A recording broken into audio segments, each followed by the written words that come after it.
To build an attractive body, you want to focus on these exercises which build the most important muscles for guys, like lats, biceps, abs, all of that. I'm also going to give you the best movements for overall growth. Not going to waste any more time, let's get into it. The best exercises for an attractive body. Starting off, we've got the lat pull down.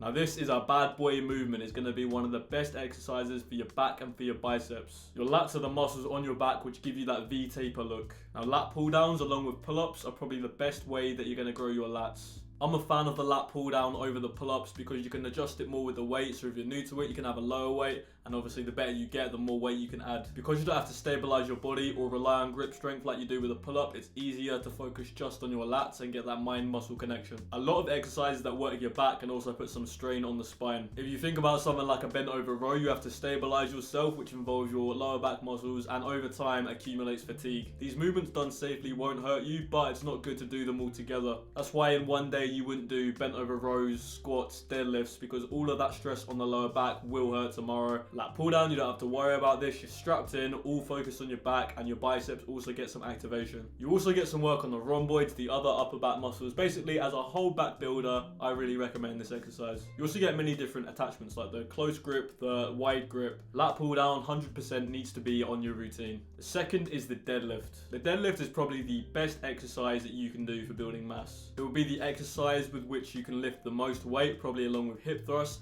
and it's great to build your glutes and your hamstrings. Because we're only focusing on a few exercises, we don't want a million different leg exercises like hamstring curls, leg extensions, squat, deadlift, RDL. We could put them all on here.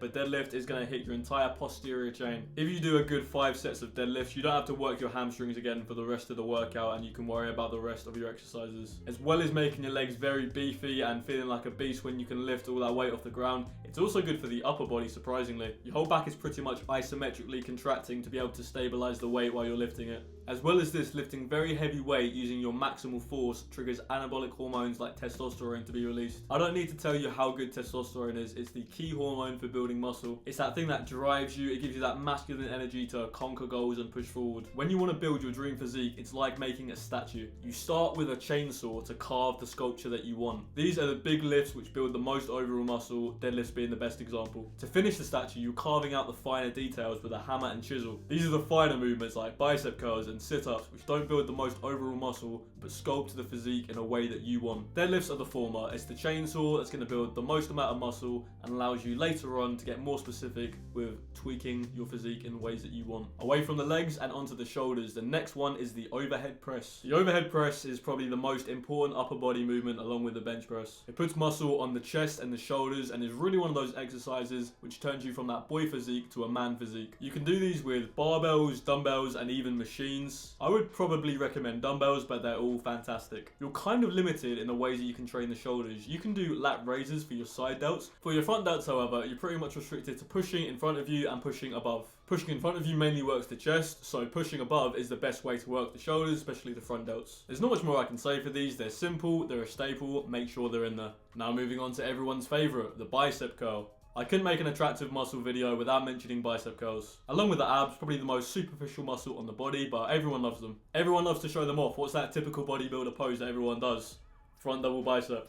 We work the bicep in a lot of pulling movements, especially the lat pull down. The purpose of the bicep is to flex the arm, which we can only isolate through doing bicep curls. You'll notice if you train these a lot, it's actually very hard for your biceps to get sore the next day after working out. Some muscles like your shoulders or your quads, they'll feel extremely sore, especially if you train them hard. Biceps, you can train them hard almost every time you work out and you're not going to feel much fatigue. At the end of a session, do 3 sets of bicep curls and you're definitely going to see growth. This is that hammer and chisel we were talking about. It's not going to build the entire upper body, but it's going to fine tune the attractive muscle which you're trying to build, which is the biceps. Literally everyone wants them. Boom. Fuck you, biceps. I couldn't not have them in the video, so they deserve their place at number 4. Moving swiftly on, the next exercise is the squat. Squat is the other king of leg exercises. I think the squat and the deadlift complement each other very well, because whereas the deadlift works more with the back of the legs, the hamstrings, the squat works the quads more. When we're talking lower body muscles, we pretty much have glutes, quads, hamstrings, and calves. I honestly don't think I've trained my calves in about 2 years, but they seem to grow anyway, so I don't question it. The glutes you hit through squats and deadlifts. The hamstrings you hit through through deadlifts and the quads you hit through squats. While you can include loads of other lower body movements, leg extensions, hamstring curls, hip abduction, hip adduction, loads of other things, squats and deadlifts are my two favourite. I like squats because I usually train full body, so I only do 2 leg movements in a session. Your legs will be sore the next day if you do 5 good sets of squats. You don't need to do 30 sets of 6 different exercises on leg day. I also like the squat because it's flexible. You can do front squats for more quadricep, you can do back squats, you can adjust how high it is on your back. You can also drive your knees forward more, which will work more of your quadricep, or drive your hips further back, which works more of your glutes. If you're new to it, it can take some time to get good at, but it's still so worth it. If you can't already squat, the best thing you can do is to teach yourself through watching YouTube videos and just implementing step-by-step changes. A lot of people don't like training legs. I actually love it because you can chase higher weight, and just having these 2 movements, squat and deadlift in there, it makes it so much easier to keep account of. Personally, I say squat once a week, deadlift once a week. That's the minimum you should really be doing. Doing the other leg movements, especially ones that get you closer to your goals, is obviously a bonus. Moving on to everyone's other favourite exercise is the bench press. The bench press is a phenomenal exercise, which is the best exercise to grow your chest. It's a pushing movement, so as well as working the chest, it will also work the shoulders and the triceps. It's basically the king of pushing movements, where, like I said, if your bench press strength goes up, pretty much every other pushing movement will go up. This is basically the official exercise of the gym, bro. No one's ever gonna ask how much can you bicep curl, probably not even how much can you shoulder press, but a lot of people will ask how much can you bench. In my first year of training, the main things that improve my chest and my lats. Have a look at these 2 pictures, before I had good chest and lats and after. You can see it makes the world of difference, and bench was the main thing that I used to increase the size of my chest. If we're going purely for aesthetics, I might favour the incline press with dumbbells. This is because you can get a bit of a deeper stretch, and it also works the upper chest more than a flat bench. Generally, when we're talking about looks, the upper chest is the most important part of the chest when it comes to physique and attractiveness. However, the flat bench will still build a good overall chest and probably the most amount of muscle overall. When we talk about bang for your buck, we want the most overall muscle recruitment. We do this when we lift the most weight that we can. Any barbell movement, like a bench press, where you're stabilizing it, you're using multiple different muscles. In this instance, your chest, your shoulders, and your triceps. If we were to do all of these in isolation, we might do a chest fly, a shoulder raise,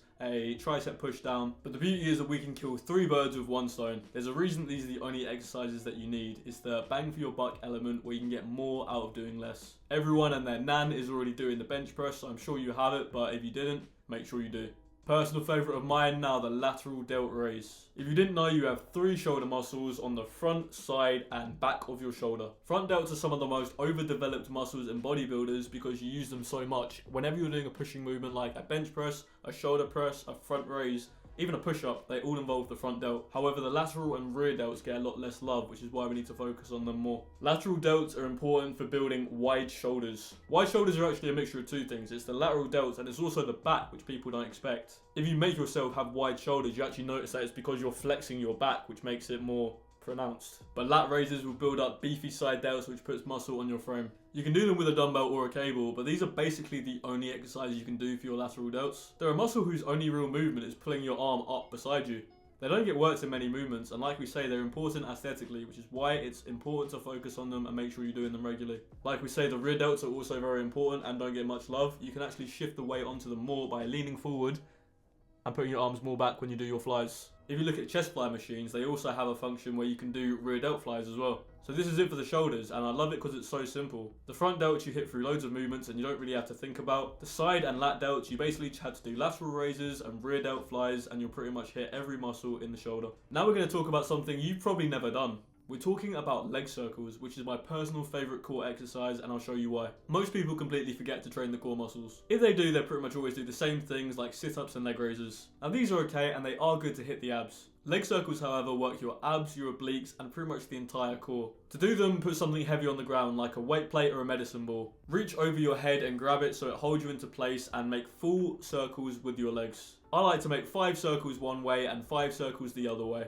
I do this to failure, I then rest for a minute and do 2 more sets. After you do this, you'll realise your entire core is absolutely on fire. They're a killer and they're really good. Now you work your core through doing bracing movements like squats and deadlifts. This is why most people completely neglect abs. If you're low enough body fat and you do the other movements, you might be able to see your abs. But if you do ab circles or any other core movements, your abs will be more pronounced. This is how you get the blocky abs rather than skinny abs. It would also mean you just don't have to be as low body fat before seeing your abs. Like I said, the core isn't just abs, and this exercise works the obliques and the whole core more. Another exercise, which again, most people don't do, is dips. Dips are another great pushing movement for your triceps, chest and shoulders. You can make these easier by doing assisted dips on a machine or adding weight to yourself and doing weighted dips. The exercises that I've picked are all great because they're adjustable. You can be more upright and have a narrower grip, and this will work more of the triceps during dips, or you can have a further grip and go a bit lower and you'll be getting a deep stretch on the chest. Most people really disregard bodyweight movements, so push-ups, pull-ups and dips get no love in a lot of people's routines. Dips are one of the easiest ways to try your hand in the world of calisthenics. Dips are one of my favourite things for the triceps that don't involve isolation. To isolate the triceps, you can do skull crushers or tricep pull downs, but I don't like them because I don't like doing many exercises. I like a small number of exercises which I can track consistently that build the most overall muscle, and dips are perfect for this. They can be humbling because most people do about 5 dips and then they're ready to stop. It's a great milestone when you can hit 10 dips, 15 dips, 20 dips. When you start adding weight to these, they become so fun and you'll find yourself being able to chuck about your own body weight. You'll find when you start getting good at these, you unlock other calisthenic movements like muscle ups and crazy things you wouldn't even think of.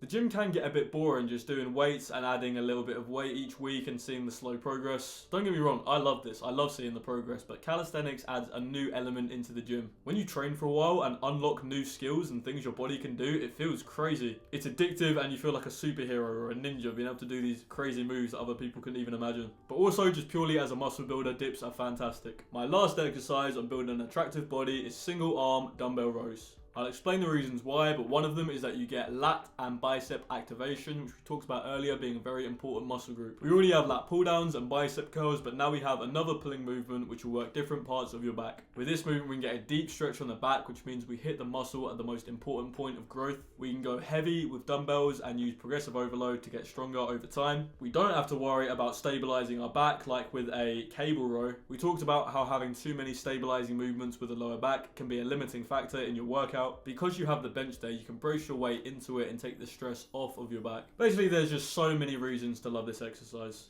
I said about the customizability and the versatility of these movements, and with this one, you can row up more towards your chest, and this will work your rhomboids and your mid-back, or you can row towards your hip and this will work more of your lats. Essentially, if one of your muscles is more tired and you don't want to train it as much, you can actually change the movement slightly so you're working different muscles. So that was my list of the only 10 exercises that you really need, and if I only had to do 10, these are probably the ones that I would pick. All of these are incorporated in my free workout plan, which is in the first line of the description. I give out free daily tips in my email list, which you can find below. You can also find my products below. You might find something you will like. Subscribe for more videos like this, and I'll catch you in the next one.